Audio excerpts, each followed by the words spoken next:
Hi, it's me again with CorelDraw Tips and Tricks. Somebody sent me this file, and when they put it together, they're going to print this, and they're afraid this blue line, and it's ironic, you can see it. I can see it on my monitor from this. The further you go out, the more prevalent it is. So, two ways to fix that. One, it's all broken to different parts, as you can see. We could nudge these parts over and weld them and then put them back. There's no blue line left.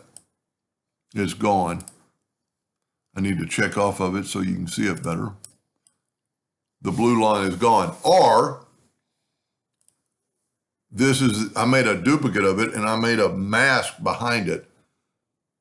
So that blue line is basically the hairline. I'm going to take a rectangle. I'm going to take the Smart Fill tool, any color, and then fill that in and move that over. But I'm going to turn that, and just remember, I'm not moving, I'm nudging. And then we can make this thing that color. Basically, it's behind there. The white line is showing through. Well, matter of fact, we could maybe show it off more if we draw a rectangle and make the rectangle yellow, and then go up to Object, Order, Back a Page, and maybe it'll show it off more. Not really. Yeah, I can see it. But so what we need to do is make this shape that color. I can see it real prevalent right now. I'm going to take the color eyedropper tool, and take a sample of that color and put it in there.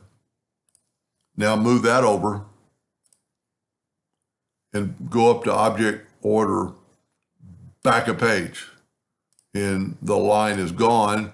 It's not really gone, it's just filled in with the blue, and I'm almost 100% sure it'll print like that. Anyway, that's a pretty cool design. I'm quite happy with it. I mean, I think they did a great job. I mean, the points are perfect. Anyway, I hope that helped them a little bit. Thank you for watching.